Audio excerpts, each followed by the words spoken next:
Hi there, welcome to this lecture. Now we're going to get into really exciting stuff, and we're going to load that large file, that big data file, you can consider it, into Elasticsearch using Logstash. Now we configured the Logstash config file in the previous lesson, so if you haven't done that, make sure you go ahead and create that file and download the data that I have provided for this lesson. Before moving further, we want to make sure that Elasticsearch is running, and not only Elasticsearch, but also Kibana, so that we can interact with Elasticsearch. And then I will show you how to kick off Logstash to index that file. So type in cd to get into the home directory.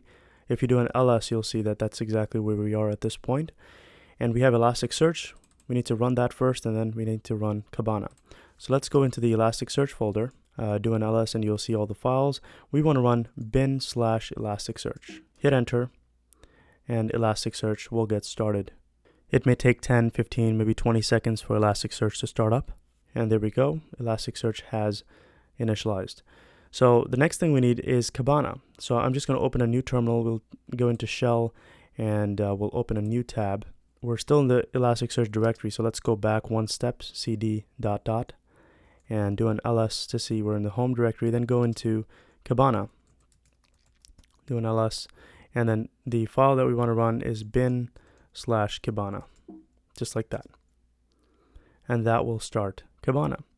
And now Kibana will be able to communicate with the Elasticsearch that's running. So again, like we've been doing in the course, don't shut these terminal windows because that will shut off Elasticsearch. We're running these in the foreground. Both Elasticsearch and Kibana are running in their own terminals.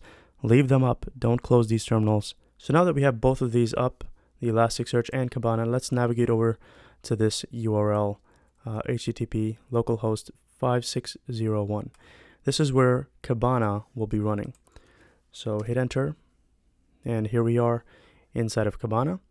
So far, we've just been in the dev tools, testing out the different queries, and the data of the index would get displayed here on the right.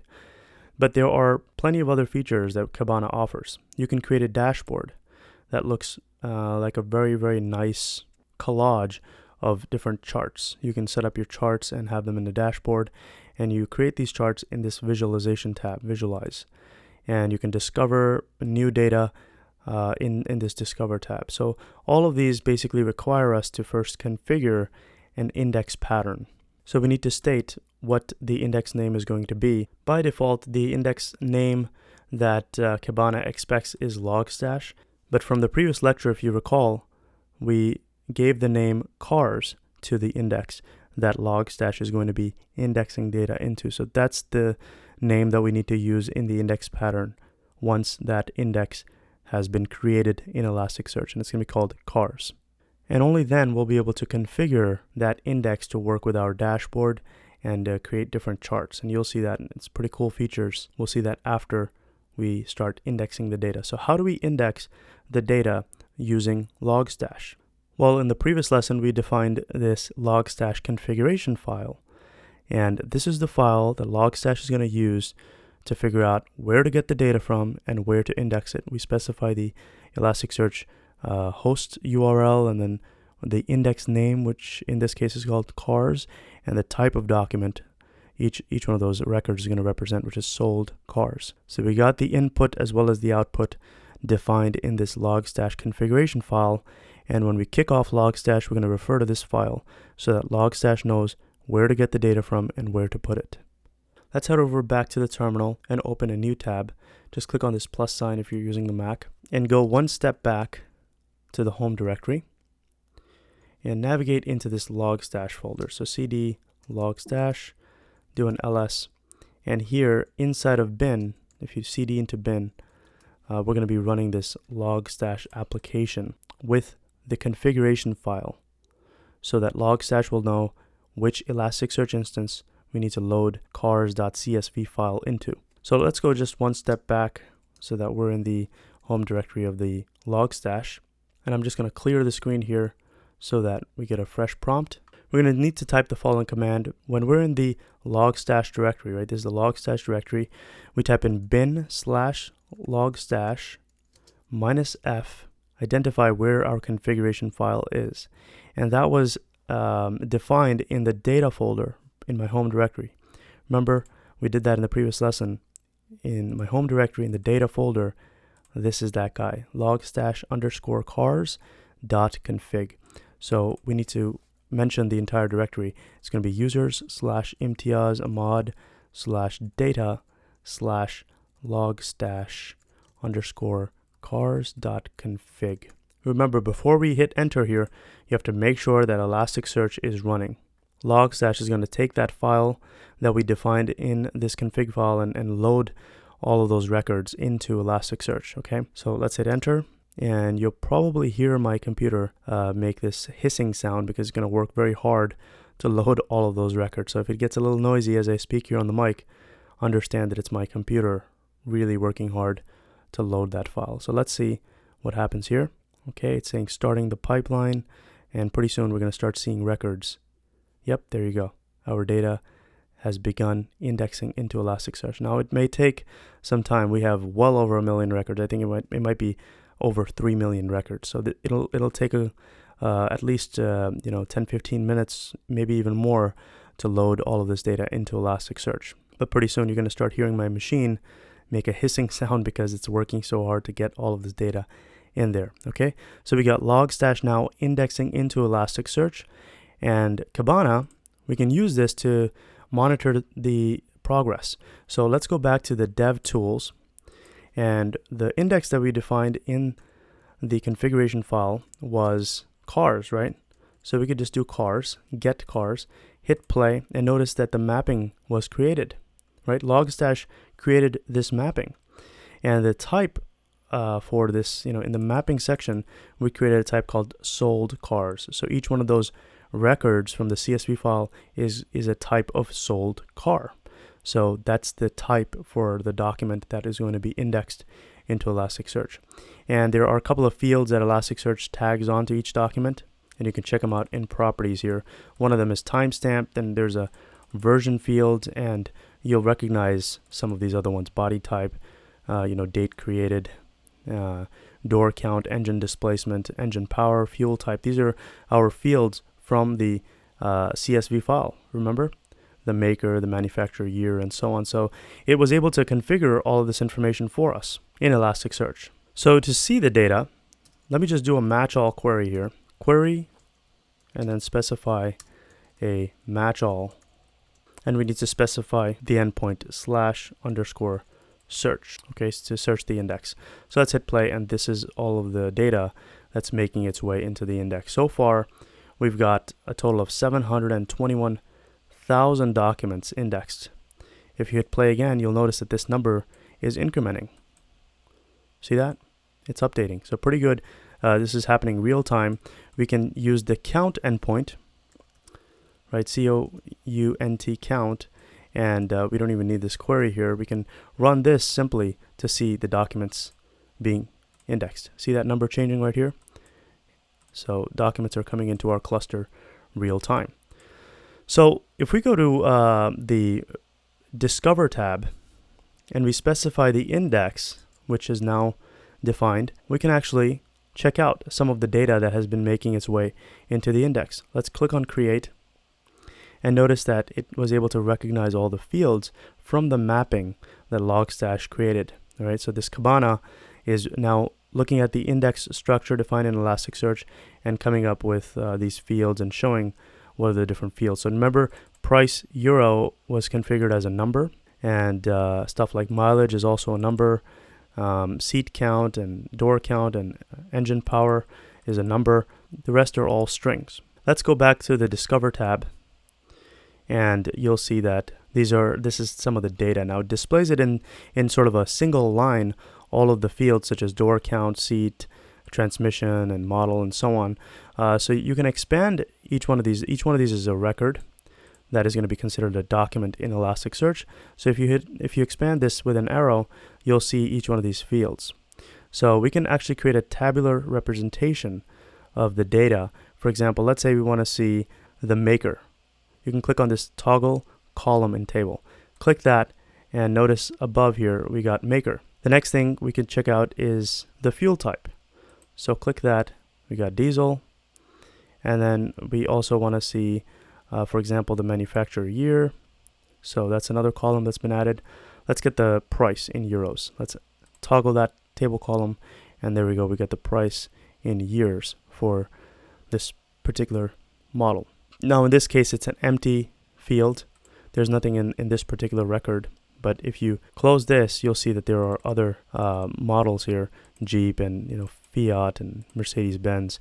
Some of these were empty cells in the CSV file, so an empty string made its way into the Elasticsearch document for that field, but the rest of the data is populated here. So let's see if we can create a chart from this information. If we go to the Visualize tab, and please note that I'm not going to go into too much details about visualizations right now. I just want to give you a high-level overview of how to create a visualization and what it looks like in a dashboard. We're going to dive into those details, the specifics later, okay? So if I rush through something, don't worry, we're going to come back to it. We can create a visualization, and let's just do a simple pie chart. So we click here, and we can select the cars index. That's the index we have. Click there, and now we're going to do an aggregation. So all you have to do is click on Split Slices and select the kind of aggregation. In the course, we've been using terms aggs, so you should be familiar with how that works. This is going to be a visual representation of that, so just select terms, and then the field we want to tabulate. So let's say we want to get all the counts of the manufacturers, the different vehicle manufacturers, the makers. So we'll click on maker.keyword, okay, and then we want to do a count. And I want to get the top 10 makers of vehicle manufacturers in our data set. So let's just hit play, and boom, there you go. Notice we got BMW here, which is 171,000 records. As you can see, 14% of the data. And then go here, this is the Mercedes-Benz, this is the Audi, and you can see the different counts for each one of the types of vehicles, okay? And by the way, this is being updated real time. So as the information is making its way into the index, this chart is being updated. Let me save this chart, and I'll call it top 10 vehicles quantity. Okay, the amount of quantity we sold. So let's just hit save, and you'll be able to see that this is the chart that's been created. And notice the chart is changing, right? Before it was 171,000, now it's 193,000 for BMW, right? So this all of these numbers are being changed real time as data is making its way into the index. So this is one kind of chart. If we go to the dashboard, this is where we can add the different charts that we created. You can create a new dashboard by clicking on this, and this is where we're going to display the different visualizations. So we have one pie chart visualization that shows the different counts of the vehicles. So we can add that pie chart to this dashboard. Click on add, and notice we get the top 10 vehicles quantity. So select that, and notice it makes its way into this dashboard. And whoa, look at the count here. We're at 232,000 BMWs, Mercedes rather, and 231,000 BMWs. So the counts are still updating. So that means we're still indexing data. That must have been a really large file. So far we've got one element in our dashboard, one visualization. Let's save this dashboard, and I'll call it my dashboard. Hit save, and this is it.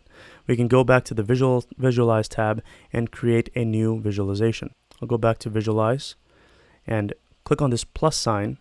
This top 10 vehicles quantity, this is a pie chart. Let's click on plus sign and create another kind of chart here. Let's click on a data table. We're going to select the index, and right now it's showing the total number of documents that have been indexed. So click on split rows, and let's just do another terms aggregation. The field that we want to get, let's get the maker.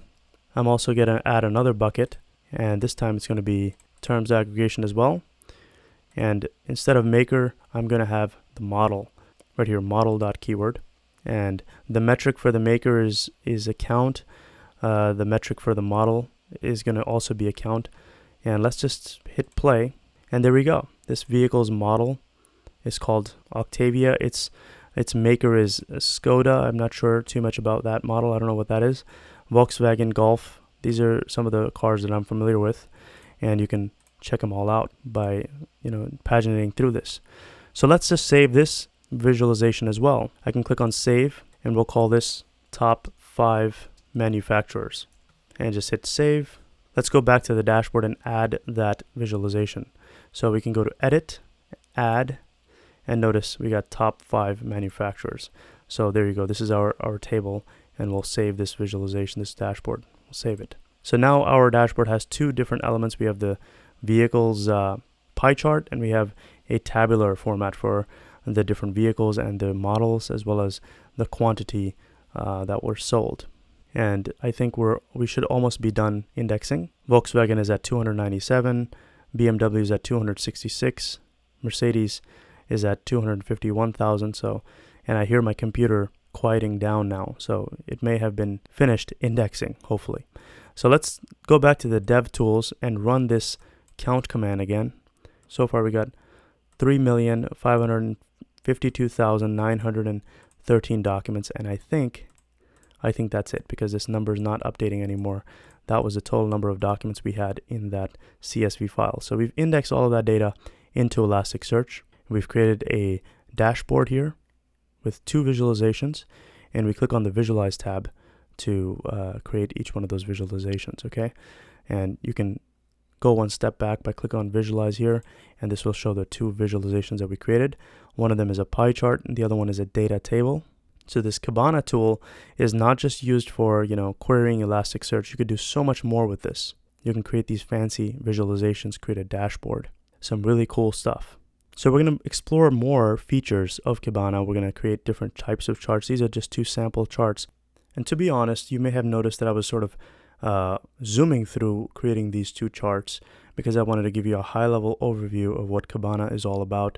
We create a dashboard, and then we create these visualizations that you can put into the dashboard, and we specify the index from which you want to get the data to be visualized, right? So that's a general idea. That's what this lecture was about, to give you a general overview of kicking off a Logstash job so that the data is indexed into Elasticsearch, and then using Kibana to explore the data, but not only explore the data, also create a dashboard with these fancy visualizations. So in the next lecture, I'm going to get into deeper concepts as to what makes a visualization, the different slices, what do those mean. I didn't go over those terms with you on purpose, because I think those things we can dive deeper into later, and you're going to get plenty of practice.